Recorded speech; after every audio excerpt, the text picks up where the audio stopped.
Painel Regional. Oferecimento Grupo Mendes.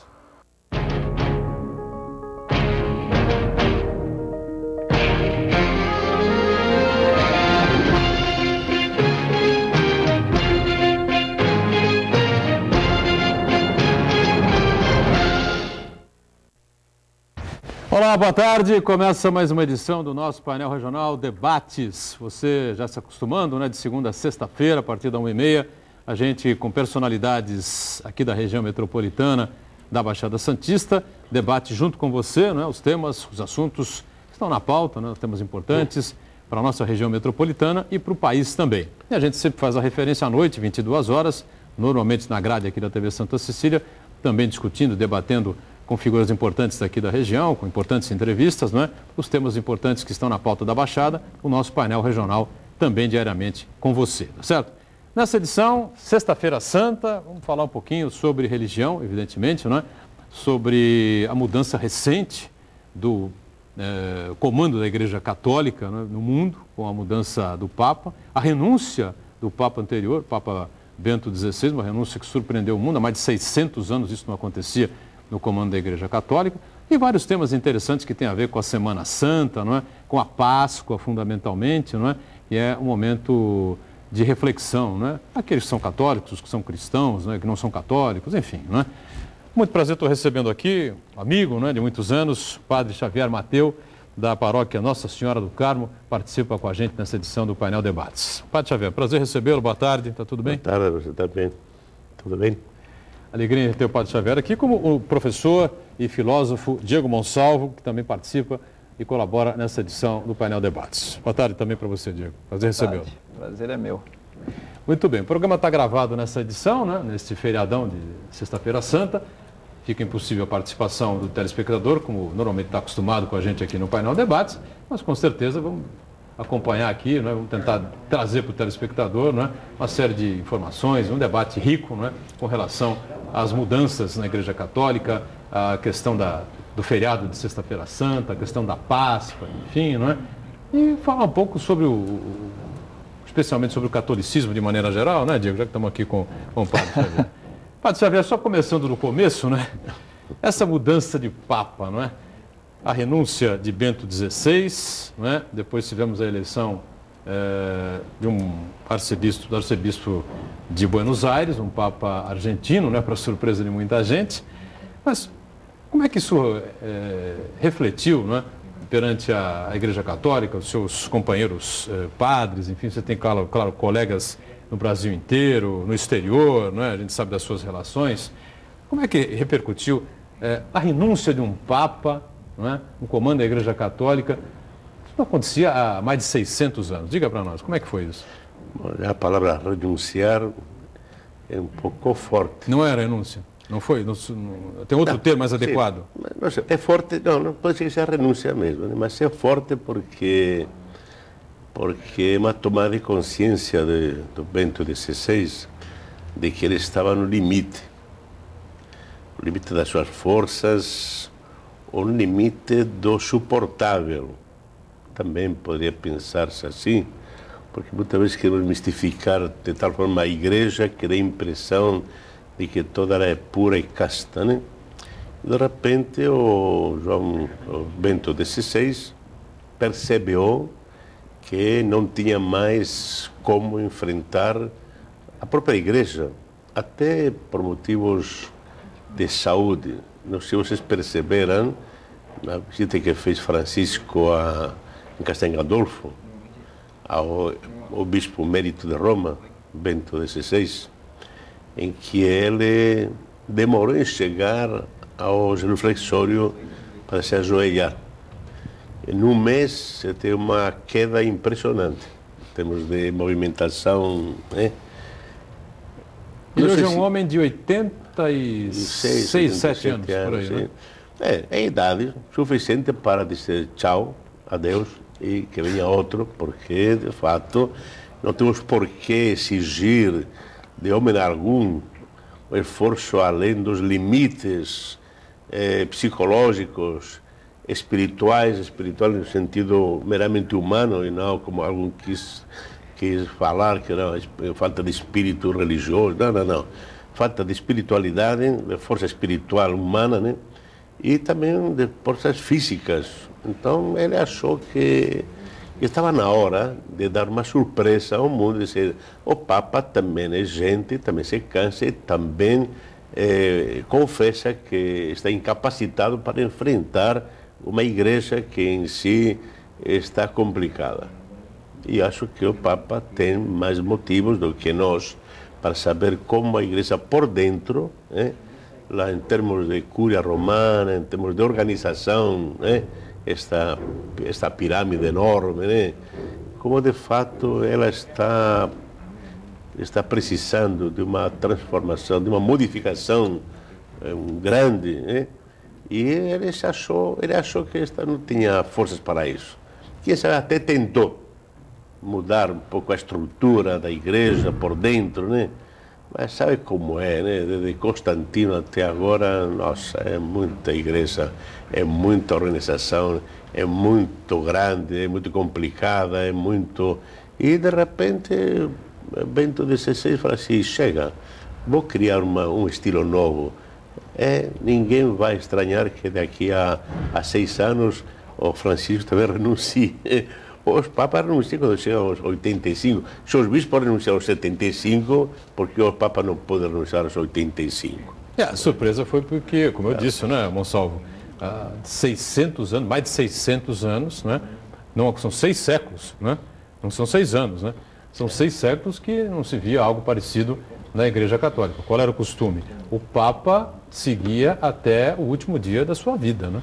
E quem viu João Paulo II, né, numa situação de dificuldade terrível, né, doente, com uma série de problemas, mal de Parkinson e outras situações, né, totalmente curvado, um esforço quase que sobrenatural, né, sobre-humano, né, para tentar levar o seu papado até o final, acabou se surpreendendo com essa decisão de Bento XVI. Queria ouvir também o Diego, que já participou com a gente aqui, né, junto agora com o Padre Xavier aqui, para também falar a respeito desse tema. Diego é professor e filósofo, né? Pois não, Diego? Eu acho que por esse outros gestos, o papado do Papa Bento brevemente será revisto, né? Ele foi um Papa, continua sendo, claro, mas em atividade um Papa discreto, né? Embora toda aquela ostentação, ele talvez nunca tenha trazido para ele a real dimensão do que aquilo teria ocasionado no mundo, principalmente no mundo da espetacularização de todas as coisas. O próprio estilo discreto para um homem que de repente passa a um estilo mais ostensivo, principalmente no que diz respeito a ouro, as cores, a simbologia, que vai desde os sapatos, enfim. É para você explicar às pessoas que isso faz parte de toda uma tradição milenar da igreja. Então, ele percebeu que e esse gesto tem essa característica também, né? Ele percebeu que ele foi ultrapassado, né? Então, enquanto perfil, enquanto essa personalidade pública, né, ele foi ultrapassado nesse aspecto. Não ousou forjar uma outra personalidade, o que seria comum e o que é comum para homens que ocupam cargos de poder. Então, humildemente, ele renunciou, né? Então, abrindo em perspectiva todo um novo advento para a igreja, por que não? Agora, é interessante, quando eu digo que o papado do Papa Bento será revisto brevemente, é interessante porque o Papa Bento, ele foi um dos grandes teólogos do Concílio Vaticano II, no que diz respeito, principalmente, às cartas mais pastorais, mais missionárias da Igreja. Ele participou ativamente com outro grande teólogo francês, dominicano, dos maiores, chamado Yves Congar, na redação de muitos desses documentos, dos mais missionários que saíram no Vaticano II. Enquanto o Papa João Paulo II teve uma participação muito discreta junto ao arcebispo de Cracóvia, que era muito mais doutrinário, né, nesse aspecto, ou seja, estava muito mais preocupado com uma igreja que entrava ou entraria ao século XX, tentando marcar uma presença que, por hora que mesmo que soasse artificialmente, deveria soar porque era a igreja, era uma instituição. Então, nesse aspecto, a instituição vivenciada por Bento foi muito diferente da instituição igreja vivenciada por João Paulo II. E acho que ele pagou um preço alto. Né? Ele pagou um preço alto, inclusive, pelo papado de João Paulo II. Não só pelo cargo desempenhado, mas pela fidelidade ao Papa João Paulo II. Né? E ele não colocou nada disso em revista, não fez uma revisão, um exame de consciência coletivo, nada disso. Simplesmente ele, como um homem no limite das suas forças, como disse o padre Xavier, ele simplesmente se retira dos holofotes. Né? Então, acho que é um papado que abriu a possibilidade do franciscanismo, né? Vamos dizer assim, no sentido próprio da palavra. Né? Então, são desses atos corajosos que a gente vai lembrar. São desses atos corajosos, talvez, que a gente um dia, né, preste conta que seja para a história. Né? E ele teve um desses atos corajosos numa visão histórica. O período de Bento XVI, ele foi marcado aí por algumas situações desagradáveis, né, para a igreja, que acabaram vindo a público. A questão do Banco do Vaticano, a questão envolvendo práticas condenáveis, né, de sacerdotes com relação a atos sexuais, essa coisa toda, né?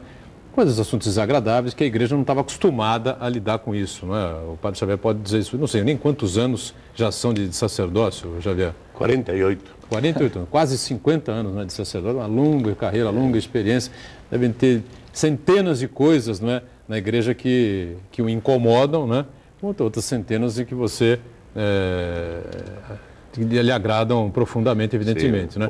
Mas essas situações que eu coloco teriam também empurrado o Papa Bento XVI para esse descanso antecipado, não? Olha, eu não sei, porque se fala muito da pedofilia e tal, os escândalos. Acho que todos esses escândalos já eram conhecidos na igreja. Tem uma história. Não nasceram no papado dele, claro. Claro. E sempre houveram casos desse perfil, né? Na igreja e fora da igreja, quer dizer, no clero e fora do clero. Né? Porque eu dizia outro dia que os casos são mínimos em relação aos 400.000 padres que outro dia morreram, né? Aí eu dizia que, de repente, Santos era pedófilo, né? E São Paulo também era pedófilo, e Brasil também é pedófilo, porque quantos pais, tios, avós, padrastos, né, abusam dos filhos, das filhas, e assim por diante, né? Então... Mas quando se fala de um sacerdote, de um padre, o peso é triplicado, quadruplicado, sei lá. Até porque, no fundo, também pode ser que exista uma certa vingança, sabe? Vingança nesse sentido. A igreja que é contra a camisinha, contra casamento gay, contra aborto, de repente, olha, vocês condenam, mas vocês têm essa podridão aí dentro, né? Vocês têm os pedófilos e tal, aquela coisa, né? Se for vingança, sei lá, o perdão, né? Mas se for para purificar a igreja, que bom, que grande oportunidade, né? De purificar a igreja, não dando dinheiro como os americanos costumam. Quanto dinheiro temos que dar para os que foram sofreram abusos sexuais? Americanos resolvem tudo com dinheiro. E a pergunta é assim, bom, a Diocese de Boston gastou 600 milhões de dólares, curou a criança, curou aquele adulto, esse dinheiro curou, não, continua com o problema, né? Quer dizer, podia prender o padre, ou o bispo, quem for, né? Não, para que resolver tudo com dinheiro. Acho importante que surjam esses problemas, né? Esta igreja que é santa e pecadora, né? E que os pecados surjam, né? Para que a igreja se purifique e seja cada vez mais fiel ao Evangelho, né? essa turma que fala assim, porque a igreja é contra isto, contra aquilo, porque a igreja não é a favor de aborto, não é, estes jornais que publicam tudo isso, porque nos jornais nós lemos as coisas, como seria bom que um dia os jornais falassem assim, por que o mundo não muda, por que a sociedade não muda o sistema econômico, político e tal? Isso já está velho, isso é absurdo, né? Esse capitalismo horroroso, criminoso e tal. Eles não falam disso, falam de coisas tão discutidas, né? E que fazem parte dos valores perenes, né? Não apenas da igreja, mas de um certo humanismo, né? Onde se respeita a vida, se respeita a natureza, enfim, são problemas a ser discutidos, né? E não exigidos como uma igreja que se moderniza. Essa salada de coisas que estou falando, mas é a pura verdade, né? Acontece tudo isto. Ninguém gostaria de mudar o sistema econômico social do nosso país, mas gostaria que a igreja mudasse, perdesse a sua identidade como igreja, né? E fosse uma coisa assim, um tipo de clube, né? Eu não sei se gostariam que mudasse ou se gostam de criticar, né? Se mudar, não tem mais crítica. Se mudar, acaba a igreja, Xavier, é isso? Não, a católica? Certos valores não podem, são perenes.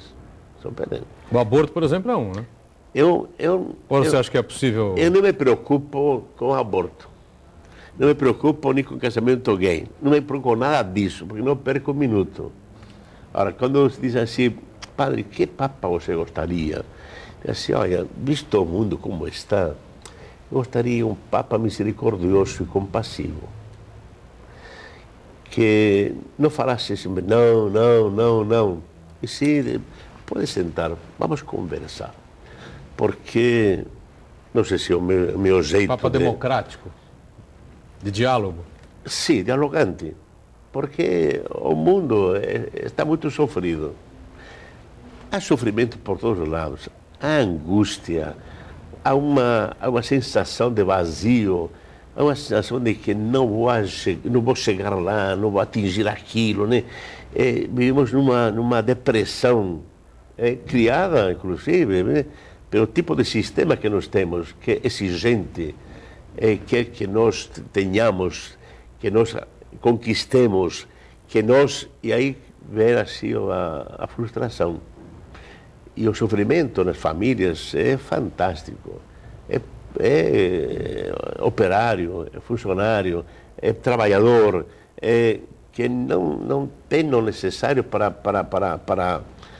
comprar aquilo que é necessário para poder ter uma vida digna, né? Então, há muito sofrimento no mundo.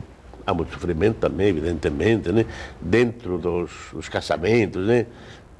Eu tenho para mim que 80% dos que casam, o casamento é inválido.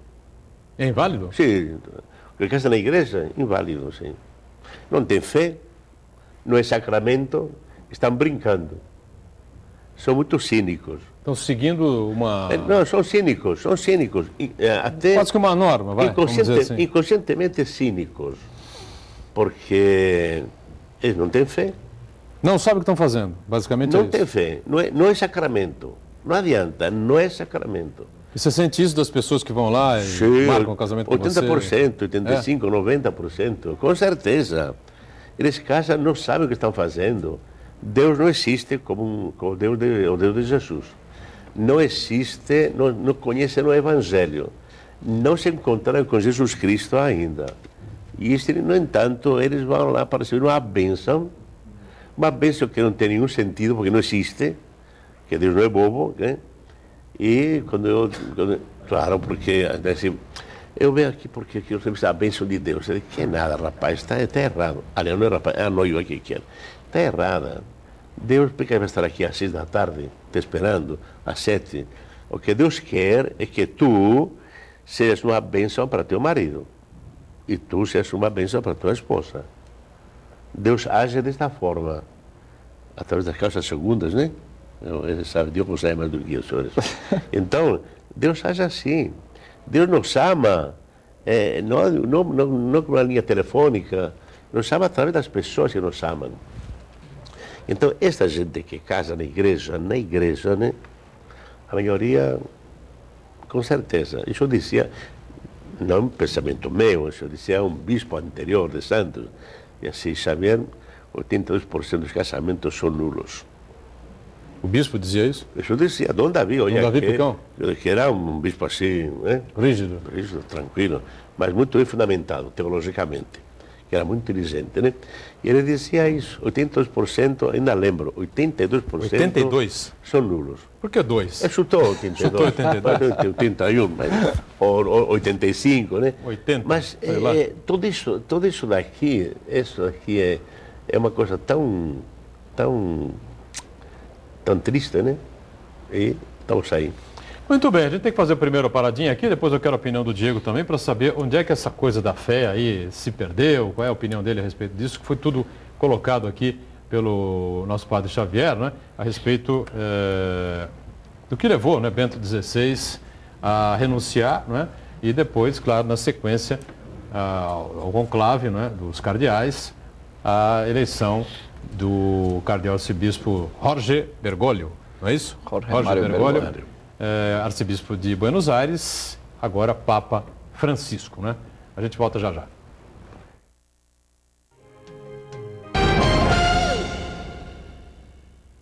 De volta, segundo bloco aqui do nosso painel Debates, nesta edição, né, neste feriadão de Sexta-feira Santa, aproveitando a data para debater um pouquinho sobre o cristianismo, sobre o catolicismo, a mudança de Papa, né, uma imagem absolutamente histórica, né, inimaginável nos tempos de hoje, 2 papas, né, reunidos juntos, né, em Castel Gandolfo, a residência de veraneio, né, do comandante Mor da Igreja Católica, o Papa que saiu, que renunciou, Bento XVI, e o Papa recém-eleito, o Papa Francisco.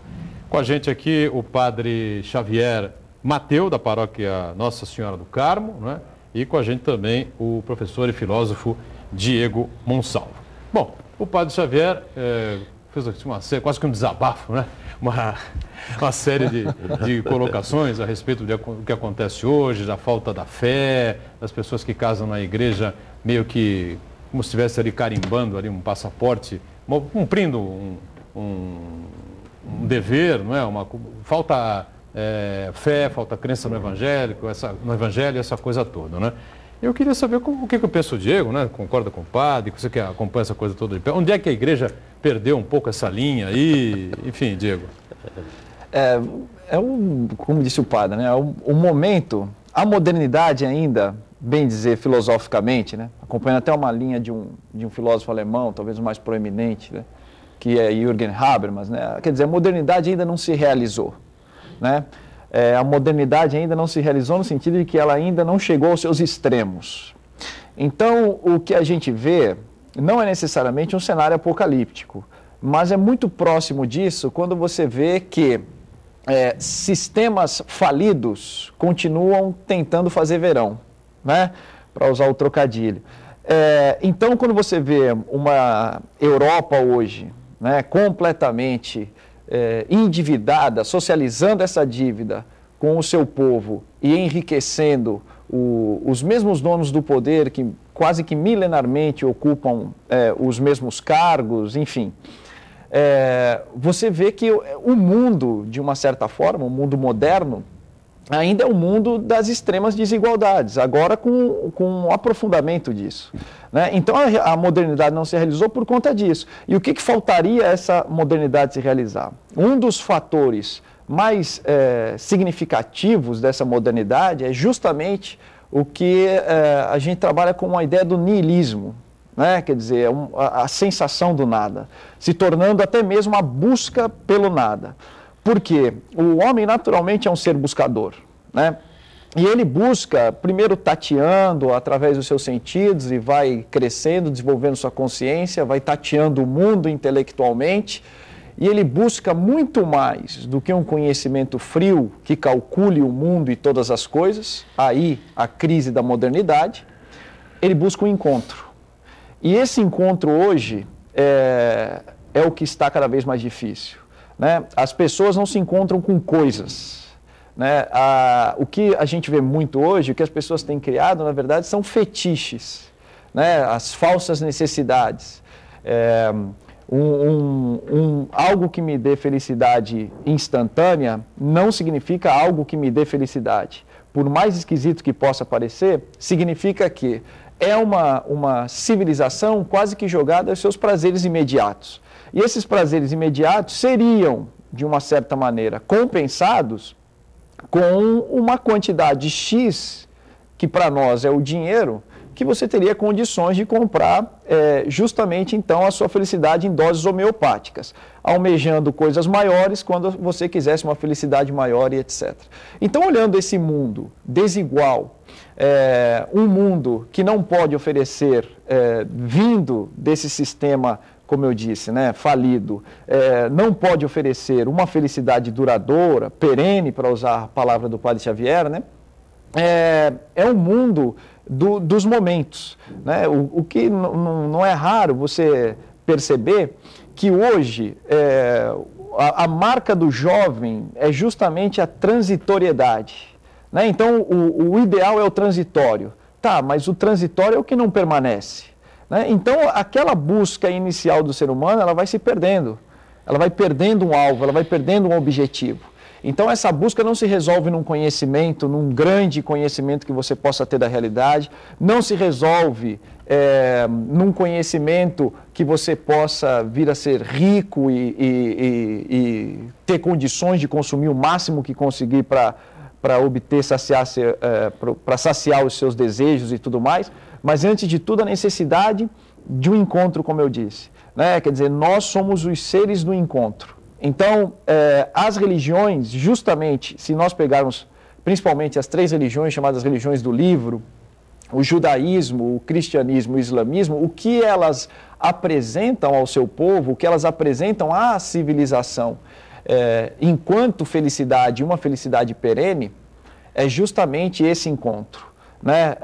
É interessante que a gente justamente está na Páscoa e todo o fenômeno dessas religiões que antecedem a sua própria Páscoa, né, é um fenômeno de deserto, né, é um fenômeno de desertificação, é um fenômeno de purificação. Essa paisagem é muito significativa, né? Então, esse deserto, as religiões nos oferecem, citando principalmente essas 3, elas nos oferecem a saída, né, a religação do homem, o encontro tão esperado desse homem por algo que o faça feliz e feliz constantemente, apesar de todas as adversidades.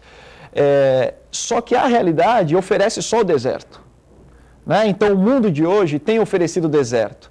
E para dar a impressão de que não é um deserto, eles vendem oásis, né? Então esses oásis você compra, enfim, só que essas águas secam, né? Elas passam. Então o mundo pós-moderno, o sociólogo Zygmunt Bauman trabalha muito isso, né? O mundo da liquidez, né? Não à toa, são palavras que são usadas inclusive na economia, liquidez, valores, quer dizer, é tão conturbado que até os valores se misturam. Então, nesse aspecto, você tem pessoas querendo um encontro de um mundo, portanto, com sede de encontro, mas que não oferece esse encontro, né? No máximo oferece, como eu disse, um conhecimento ou possibilidades para que você enriqueça e tenha possibilidades de comprar e saciar os seus desejos, mas isso não é o encontro que o homem busca. O homem busca aquilo que é permanente. Tanto para encerrar essa fala, é interessante que até o conceito família, daqueles que não a têm, ainda assim é um conceito permanente, independentemente do que isso signifique, né? Então a gente busca justamente a permanência, mesmo que sejamos transitórios. Então esse mundo da transitoriedade tem oferecido transitoriedade. E quando as pessoas se deparam com isso, né, o que sobra é o desespero. Aí a gente volta para o início da sociedade nihilista, né, do nada. Então essa nadificação, essa desertificação sem saída, que não oferece a libertação do Egito, que não oferece a face de Deus propriamente dita para os cristãos e que não oferece o profeta da última fala de Deus como Maomé para os islâmicos, por exemplo, essas religiões perdem o sentido nesse aspecto. E um problema seríssimo é quando elas acham que para se modernizar, ou pelo menos alguns grupos dessas religiões acham que para se modernizar tem que se valer desses mesmos métodos, é quando a gente vê a mercantilização da própria religião. E aí você oferece também falsos oásis e não oferece o encontro que as pessoas tanto esperam. Pois é, há uma migração aí, não é, de pessoas, enfim, procurando isso ou algo que esse quadro que o Diego Monsalvo acaba de colocar aí, não é? Respostas mais rápidas, né, mais práticas, não é? Uma coisa assim que a Igreja Católica, por exemplo, não consegue transmitir de imediato aos seus fiéis. Mas eu queria tocar no outro ponto, só para a gente encerrar essa questão aí papal, né, e entrar mais no assunto Páscoa, essa coisa, a questão da Sexta-feira Santa, enfim, né? O Diego colocava aqui no intervalo, né, que o Papa Paulo VI, chegou a dizer que, na opinião dele, nenhum Papa teria coragem de levar o seu papado, ou seu reinado, reinado não é o termo, né, Javier? Papado, vamos dizer assim, né? Serviço. Com o nome de Francisco, né? Tal a importância, né, e o peso desse nome. São Francisco de Assis, por exemplo, deixou tudo que tinha, né, e dedicou tudo aos pobres, a sua vida toda aos pobres, né? E me parece que é um pouco a linha desse Papa Francisco. É isso que se espera dele, que deve se esperar dele? Qual é a sua visão? É normal que o Papa tem também a sua palavra. Vale tanto a palavra do Francisco como a palavra de Paulo VI, né?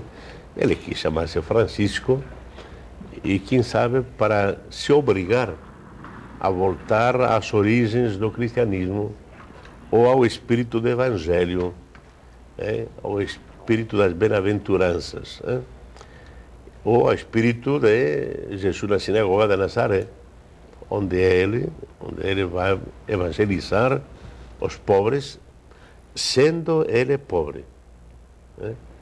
Porque a opção lógica seria esta, né? Eu que sou pobre, quero evangelizar os pobres. Eu que sou pobre, sou livre, interiormente livre, estou pronto para evangelizar os pobres, né? Então, bem-vindo esse nome de Francisco, que encarna toda uma mística e um compromisso radical, né, como o Evangelho. Estamos precisando disso? Eu acho que sim.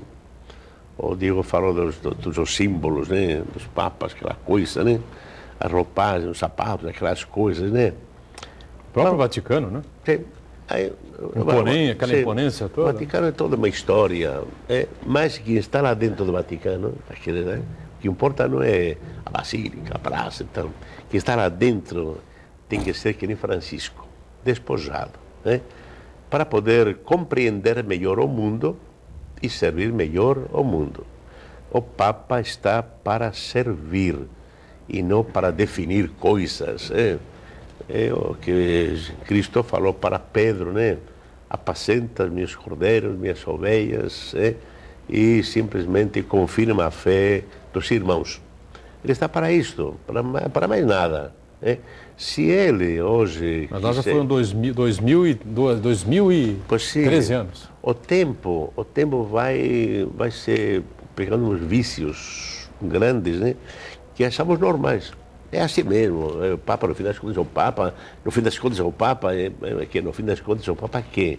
O Papa é aquele escolhido por Jesus para apacentar os cordeiros, as ovelhas, os cabritos, todo mundo. Então, nós temos 7 bilhões e 100 milhões de seres humanos no mundo, né? Então, eles todos são filhos de Deus e consciente e inconscientemente, tá? Aí o Papa tem a obrigação de dar um testemunho ao mundo de que ele é um servidor da verdade, da justiça, que ele está aí para unir e não para dispersar, né? E Francisco, Deus queira que esse Francisco se assemelhe cada vez mais ao Francisco de Assis. Pois é, agora, você acredita num papado mais voltado às pessoas mais necessitadas, às pessoas que são os mais pobres? Sem mistificar nem minimizar as coisas. Eu acho que, é claro que vai ser muito difícil o Papa vir aqui na favela, no Rio. Pode ser que venha na Jornada Mundial da Juventude, né? Nem percorrer a África toda. Claro. Mas, não é assim. Mas é como ele vai orientar, como ele vai pedir à igreja que se oriente, que trabalhe melhor em favor dos mais pobres. Voltar de uma forma corajosa à opção preferencial pelos pobres. Aquilo que João Paulo II colocou na gaveta, né? Não sei porquê, e temos até vergonha de falar que a igreja fez opção preferencial. Aliás, obrigaram a colocar a palavra preferencial, quando Jesus simplesmente ele anunciava a boa nova aos pobres, né? E o rico, que se aproximava de Jesus, pois sofria uma coisa muito interessante, se tornava pobre, solidário. Então, o rico não continuava sendo rico, e sim solidário, que é uma forma de ser pobre, né? Como é que você vê essa coisa, Diego, para a gente fechar esse bloco aqui? Um papado realmente focado nos mais pobres, os mais humildes, os mais necessitados? Um discurso voltado para essa linha eu acho do Papa que, Francisco? Como o Padre Xavier disse, o nome Francisco, né? No intervalo ele tinha lembrado do Dom Cláudio Ume soprando no ouvido do Papa, né? E o nome Francisco tem essa função, me parece que ele tem deixado claro, inclusive quando ele pede para todos, né? De maneira total, que rezem por ele, né? E quando o Dom Cláudio Umes disse a ele, não se esqueça dos pobres, aí ele fala, como naquele momento, não que abrisse os olhos dele, mas naquele momento colocou talvez a real dimensão que um Papa ocupa, né? Então, o nome Francisco evoca isso. O que evoca também as missões, né? Ele, como jesuíta, certamente lembrou de Francisco Xavier, né? Um dos 9 fundadores da Companhia de Jesus, junto com Inácio de Loyola, que foi justamente evangelizar, no sentido evangelizar, não meramente catequizar, mas transformar, né? Através de um encontro, a Ásia, né? Então, ele é um homem que se situa entre 2 Franciscos. Isso não é pouca coisa. Então, os gestos que ele tem promovido não são pouca coisa perto da posição que ele ocupa, né? Quer dizer, cada gesto que ele tem é um gesto muito simbólico. Só para lembrar, eu falei do sapato vermelho do Papa Bento, que é parte sempre aquela discussão, o que é conservadorismo e o que é tradição.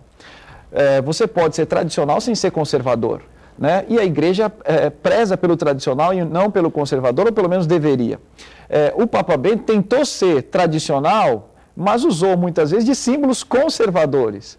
E eu lembro que a época do sapato vermelho até se aventou a possibilidade de ser Prada o sapato, né? Que ele teve que mostrar, e não ele necessariamente, mas o Vaticano foi mostrar que não, que era um sapato feito sob medida para ele, etc. Então, para mostrar o tipo de questionamento que a gente, de repente, estava entrando, né? Quer dizer, a gente falava de um mundo nadificado, um mundo com sede de nada, nos parece, mas é um mundo também que se revela nessa sede de nada com relação ao conhecimento, né? Eu imagino tantos jovens, e aí aquela questão, o Papa Bento inaugurou o Twitter, né? Como se isso fosse resolver o problema do mundo, né? O problema da igreja e tudo mais. Então eu vejo muitos jovens no Twitter, o Facebook, todas essas redes, e o mais importante para eles, acho que reflete um pouco essa modernidade. Não é o que eles escrevem, infelizmente, mas é o momento de estar postando. Desculpa dizer no gerúndio, mas é isso, né? Então esse momento acaba sendo o fundamental. Agora, o para quê, e essa pergunta vai surgir, né? O porquê e o que ele está fazendo necessariamente aqui, aonde ele está, no mundo e etc., enquanto existência, essa pergunta surge, é onde ele vai sentir a sede do encontro. E esse Papa Francisco, eu acho que ele vem para promover o encontro. Né?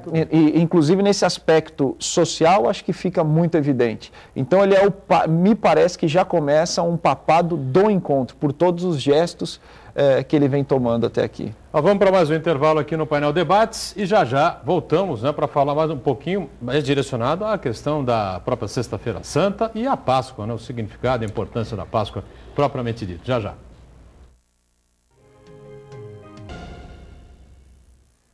Com o painel Debates neste feriadão de Semana Santa, de Sexta-feira Santa, né?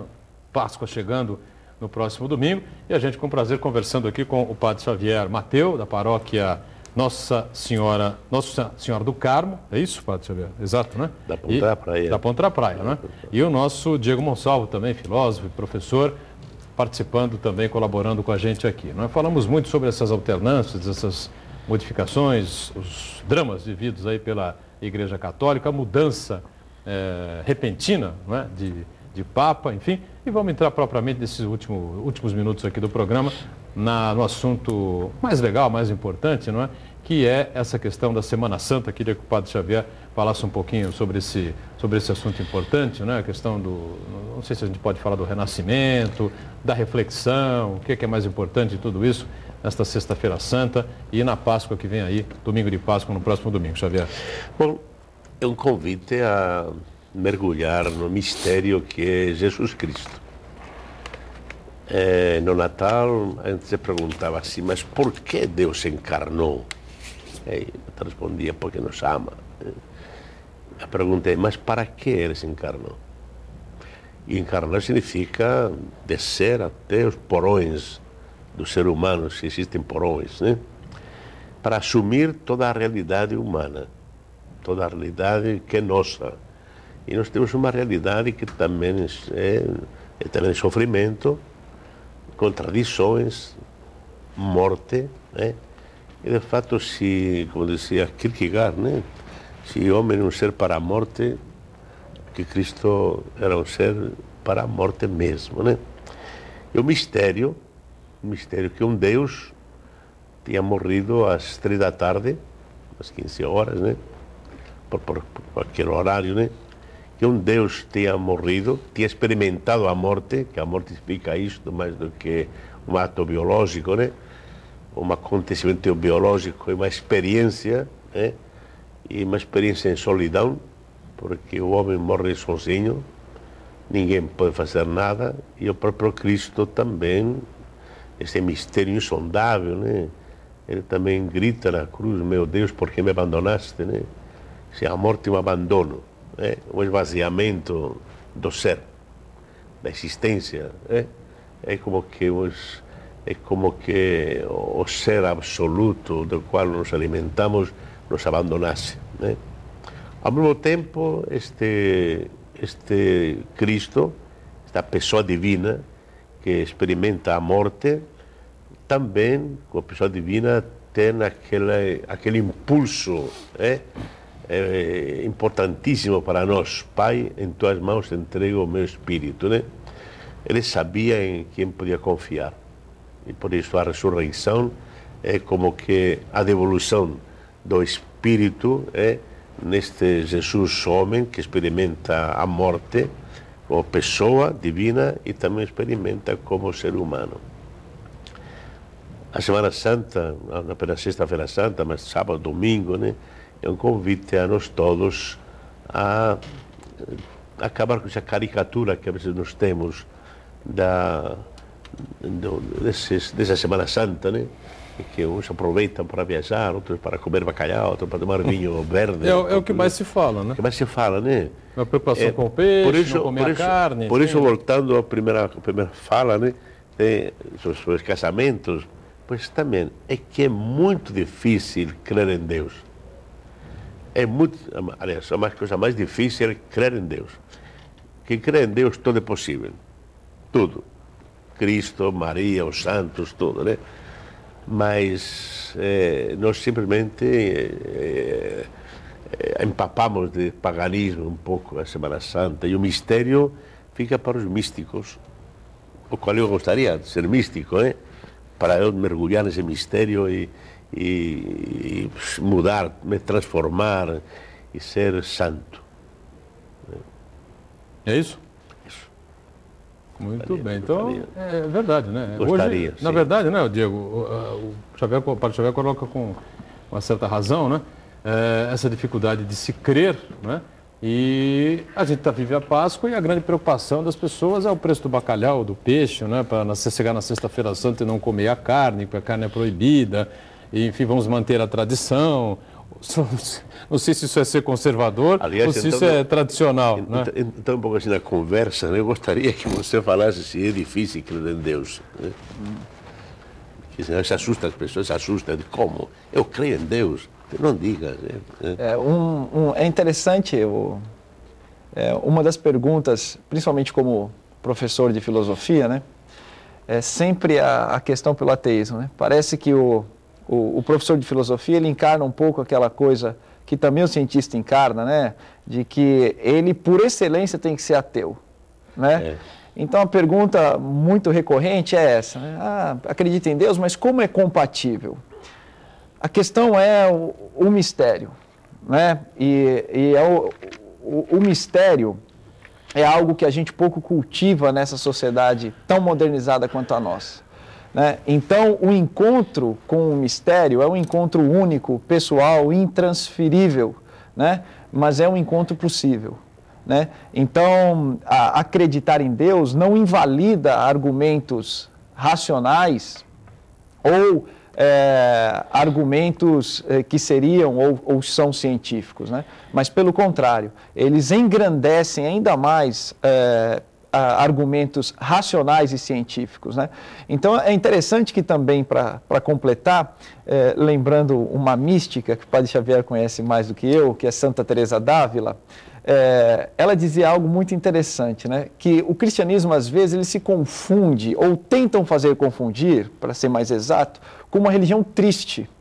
Né? E a Páscoa é um momento de real tristeza, ou da real tristeza.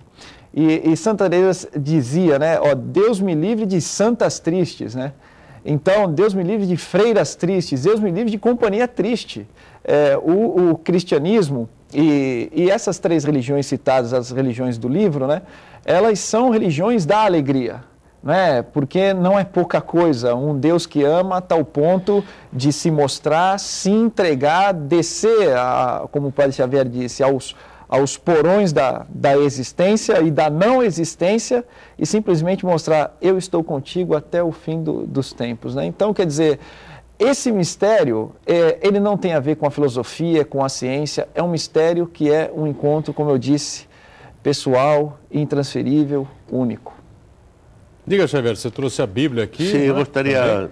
Tem algum trecho que você gostaria de destacar, não? Sim, um texto assim como uma Feliz Páscoa, né? O Salmo 150, o último Salmo. Né?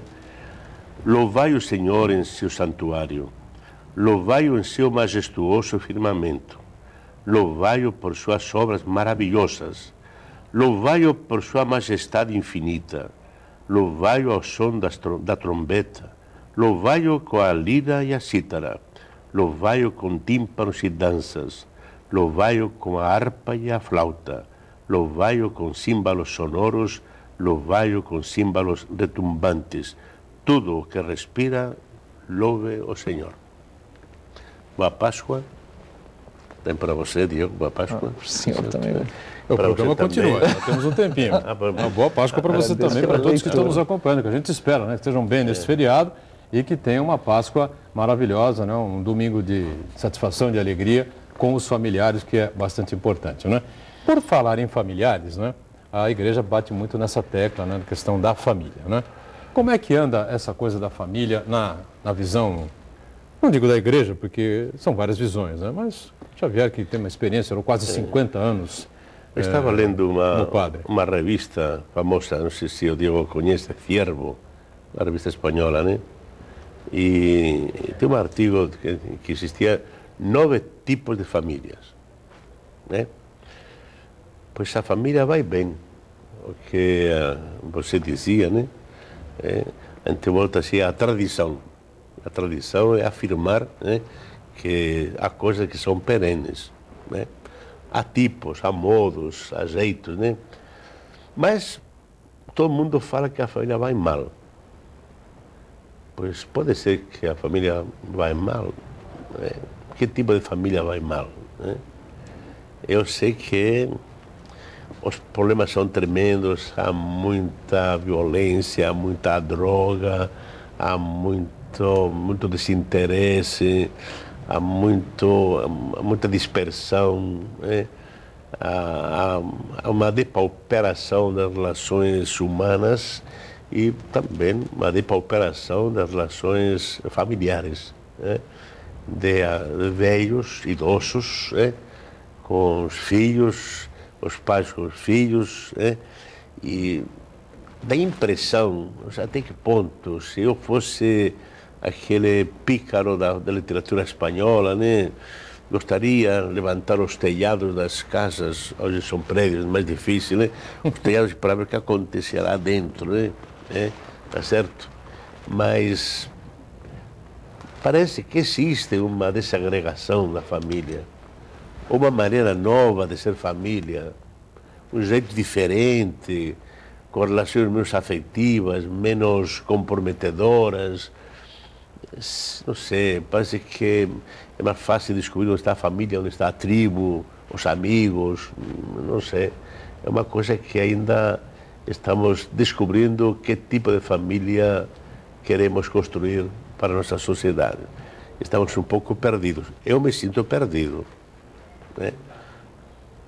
O que você acha, Diego, com relação a esse tema aí? Porque é um tema sempre vem muito à tona, né? Nas missas que a gente acompanha, que a gente assiste, né?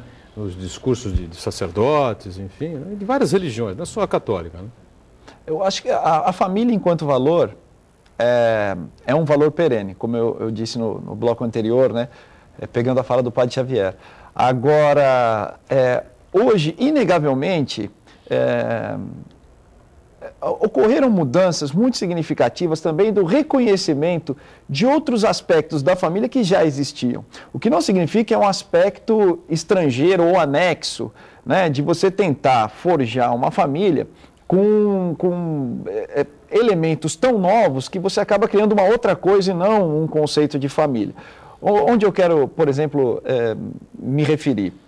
Exemplo, a questão da consanguinidade é algo que hoje vem cada vez mais perdendo força e mostrando que o que não une as pessoas, o que une as pessoas não é o sangue.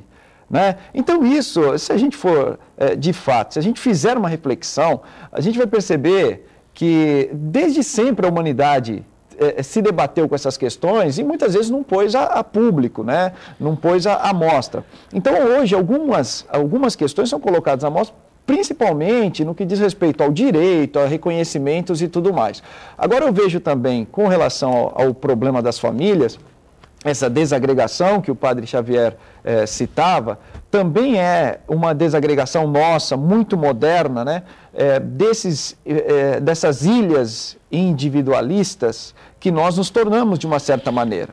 Né? Quer dizer, hoje que a gente falou tanto em encontro aqui, né? Inclusive usando a figura do Papa como exemplo, desse novo Papa, a gente se desencontra muito. Né? Quer dizer, a gente tem conversado muito pouco, a gente tem versado muito, né? Conversado muito pouco. Então, é algo que exige uma reflexão muito mais cuidadosa do que uma opinião que a gente possa vir a ter ou ouvir daqui e ali. Então, acho que esse é um ponto que merece uma reflexão profunda para entender que a família não necessariamente mudou. A família, muita coisa veio a público. Agora, elementos externos, muitas vezes colocados como ideia de família, formam outra coisa, um grupo, o que seja, e não necessariamente o valor família que a gente tem presente. Muito bem. Agora sim, Padre Xavier, estamos no finalzinho do programa, uma mensagem final rapidamente aí da Páscoa para o pessoal que está acompanhando a gente aí. Olha, só desejar que Cristo ressuscite na vida de cada pessoa, né, que nos está aqui vendo, né, e que a alegria volte a reinar no coração de cada pessoa. Muito bem. Xavier, obrigado, foi um prazer recebê-lo aqui, até uma outra oportunidade, viu? Também, uma boa Páscoa para você também. Também para você também. Diego, igualmente para você, obrigado, viu? Obrigado igualmente, Padre Xavier, prazer. Diego, Tudo bem. Obrigado a você que acompanhou mais uma edição do Painel Debates. Voltamos na próxima segunda-feira. Uma boa sequência de feriado para você, uma excelente Páscoa e à noite o Painel Regional às 22 horas. Tchau.